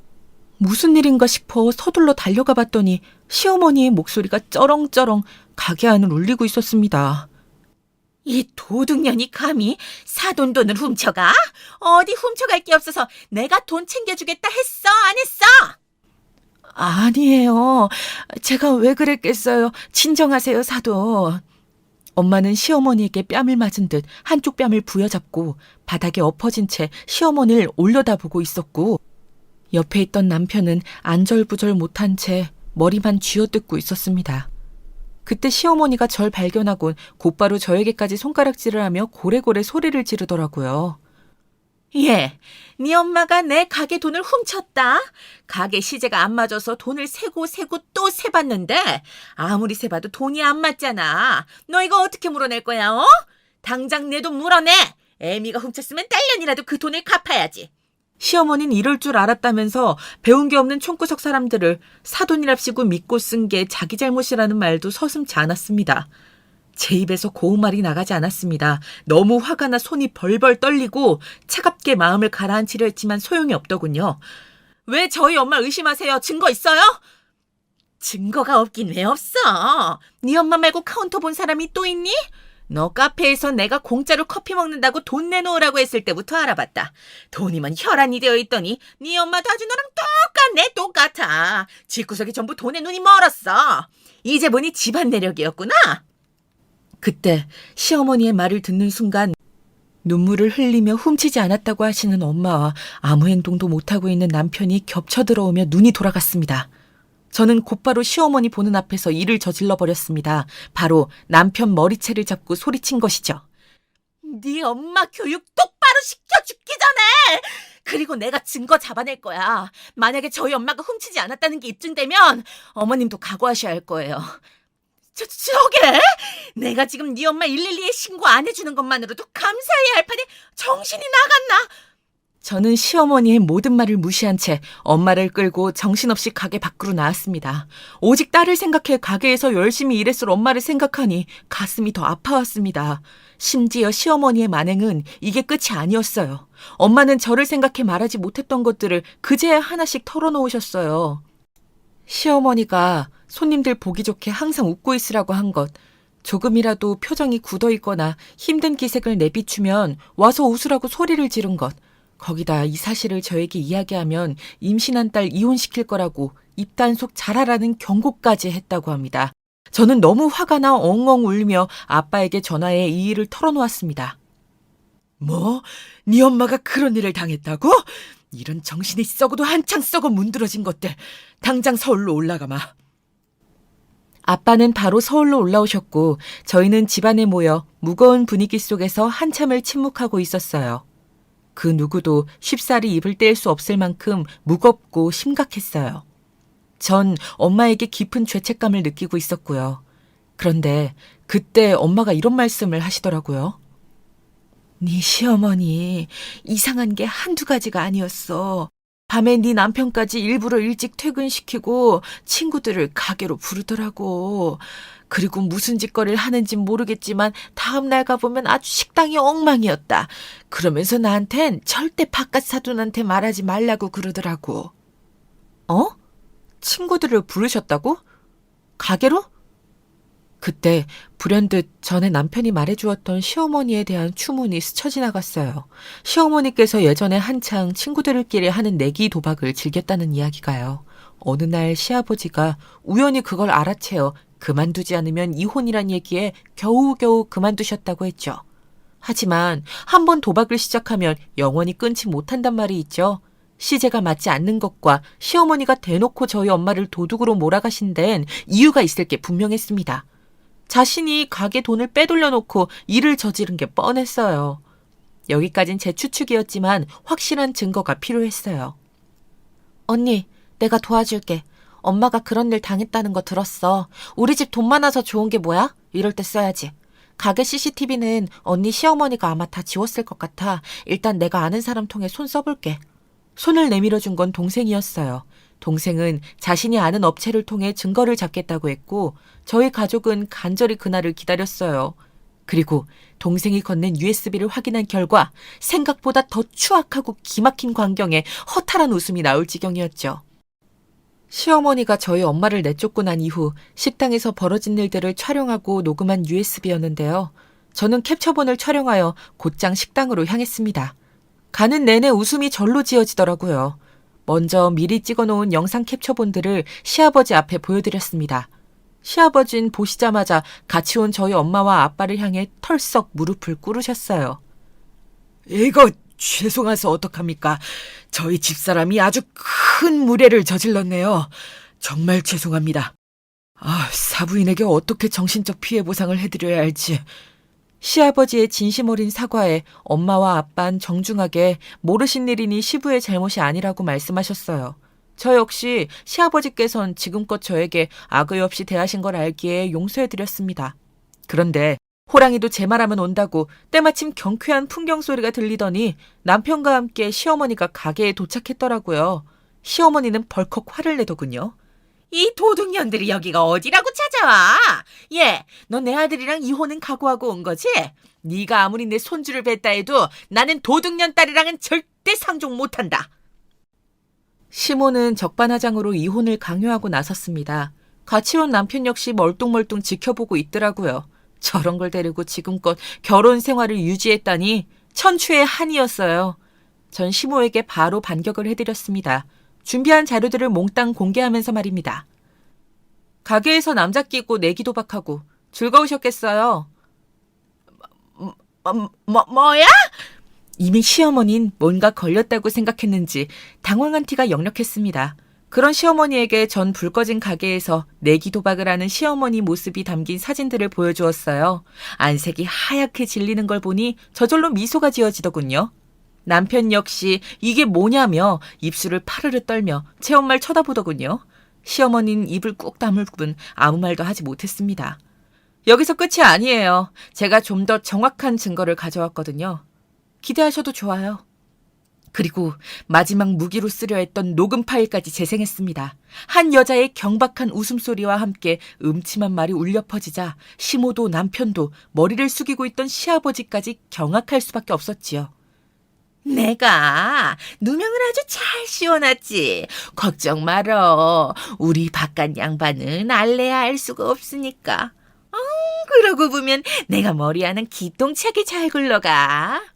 역시 누나가 최고야. 누나, 이 가게 잘 되면 앞으로도 나한테 용돈 맨날 줄 거지? 그럼 당연하지. 용돈 정도에 내가 매달 팍팍 주고도 남어. 나만 믿어. 나머지 녹취 내용이 더 남아있지만 차마 여기 쓰기에도 추악한 내용입니다. 알고 보니 시어머니는 내기 도박도 모자라 누가 봐도 꽃뱀인 남자와 놀아나고 있었고 남자에게 돈을 빼돌린 것을 들키지 않기 위해 저희 엄마를 도둑으로 몰아간 것이었어요. 그 험한 말을 하면서 말입니다. 무너지는 시아버지의 표정을 보니 마음이 안 좋긴 했지만 어쩔 수 없었습니다. 죄를 지은 사람은 그 값을 받아야 하니까요. 어디서 이런 거짓 증거를 가져와서 너 아주 보통 계집애가 아니구나. 이럴 줄 알았어. 이게 어디 봐서 내 목소리야. 여보, 아니에요. 당신이 속아 넘어가고 있는 거라고요. 이 발칙한 것이 궁지에 몰리니 별짓을 다 꾸며내는구나. 이래서 내가 널 받아주는 게 아니었는데. 제가 어떻게 어머니 목소리까지 꾸며내겠어요. 보기 안 좋으니 그만 인정하세요. 하지만 그때 가슴을 치며 시어머니를 막은 건 남편이었습니다. 엄마 그만해요. 제발. 언제 정신 차리실 거예요. 젊으셨을 땐 내기 도박으로 집안을 말아드시더니 이젠 횡령도 모자라서 장모님께 그런 짓까지 저지르시고. 엄마가 사람이에요? 남편의 절규는 안타까울 정도로 절박해 보였습니다. 아마도 제가 알지 못하는 시어머니의 도박 관련된 가정사가 더 있는 듯 했어요. 그리고 남편의 말에 이어 얼굴이 붉어진 시아버지까지 더 이상은 못 참겠는지 그대로 시어머니의 뺨을 후려치셨어요. 그 짝소리에 저희 친정 부모님은 물론 가게 손님분들도 놀라 정적이 흘렀습니다. 당신이랑은 단 하루도 못 살아! 당장 꺼져! 그날 이후 시아버진 곧바로 시어머니와 이혼을 강행하셨고 저 역시 남편과는 깨끗이 갈라서기로 했습니다. 지엄마 등 뒤에 숨어 자기 와이프 하나 지킬 줄 모르는 마마보이는 더 이상 필요가 없었거든요. 아직 태어나지 못한 아기가 걸리긴 했지만 제 뒤에 친정엄마와 아빠가 있다고 생각하니 너무 부정적으로만 생각하지 않기로 했어요. 게다가 한 가지, 저희 집이 재력이 있다는 거 언젠가 한 번은 쓰일 거라고 말했죠. 전 남편과 이혼 도장을 찍으며 시댁에 당당히 어느 정도의 재산을 가지고 있는지 밝혔습니다. 그러자 그 반응이 얼마나 놀라웠는지 모릅니다. 시어머니가 울며 불며 빌기 시작했어요. 자기가 잘못했다 다시 돌아와 달라며 돈에 횟가닥 뒤집어진 얼굴을 보이는데 정작 돈에 미친 게 누구인지 사람이 순간 무서워 보이기까지 했어요. 자, 여기까지가 제 파란만장한 결혼 생활 이야기입니다. 앞서 이야기한 것처럼 참 파란만장했죠. 이혼을 결심했을 땐 여러 고민과 갈등이 있었지만 귀한 딸아이와 함께 카페를 운영하며 열심히 살아가고 있는 오늘을 생각하면 참 잘한 결정이었다는 생각이 듭니다. 여러분들도 오늘 하루 알차고 보람차게 마무리하시길 바랍니다.